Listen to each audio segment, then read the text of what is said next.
What's going on, gamers? Today I have something a little different. Now on this channel I do enjoy talking about the stories and lore of games, but today it's more fact than game lore. Now this is the backstory of The Division. So let me get some quick shoutouts to Daniel Anderson, Richard Wolf, Masked Hobo, and Farad for also following me on Twitter. What is The Division? It's an answer that's rooted in real life events that date back over 15 years. An operation was created by the Center for Civilian Biodefense Strategies and the Center for Strategic International Studies. Operation Dark Winter was a simulated scenario of smallpox outbreaks in Oklahoma City. Now, to fully simulate that this was a biological attack, additional simulations occurred in both Georgia and Pennsylvania. Now, the result of Operation Dark Winter were very telling.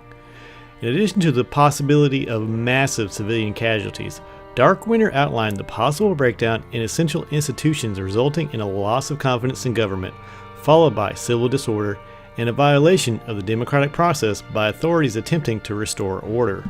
Shortages of vaccines and other drugs affected the response available to contain the epidemic, as well as the ability of political leaders to offer reassurance to the American people. Now, this could have led to great public anxiety and flight by the people desperate to get vaccinated, and it had a significant effect on the decisions taken by those in authority unprepared for such an event. Due to the institutionally limited surge capacity of the American healthcare systems, hospitals would be quickly overrun and overwhelmed and rendered effectively inoperable by the sudden and continued influx of new cases, made worse by patients with just common illnesses who feared they might even have smallpox. Even people who were otherwise healthy may have thought that they had the disease and continued to flood the hospitals.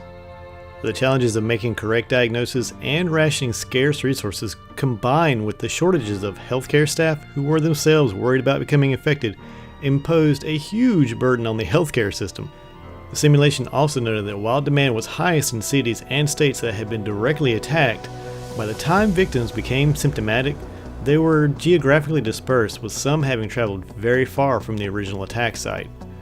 Also, the ability to reassure and educate the general public in this potential crisis failed on a surprising level. Strategies differed on the best paths to maintain order if such an attack were to occur. If Operation Dark Winter had been an actual attack, the US government would not have been prepared. So in order to prepare for such a potential threat, a secretive order signed by President Bush himself became a reality. National Security Presidential Directive 51, or Executive Directive 51 for short, was quietly posted on the White House website on May 9, 2007. This was not the first secretive directive a President of the United States had signed, but it was the first to have a small portion of it made available to the public.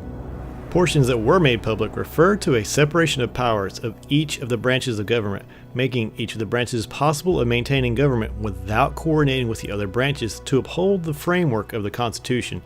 But what about the parts kept secret? Annex A, an extra part of the document referred to in the visible portion, is actually not visible to the public. A request was made by Homeland Security member Peter DeFazio to see the contents of the full directive. He was denied and told it was due to security concerns. I just can't believe they're going to deny a member of Congress the right to reviewing how they plan to conduct the government of the United States after a significant terrorist attack, said DeFazio. I think it would become irrelevant to any member of Congress, let alone a member of the Homeland Security Committee. It seems odd, doesn't it?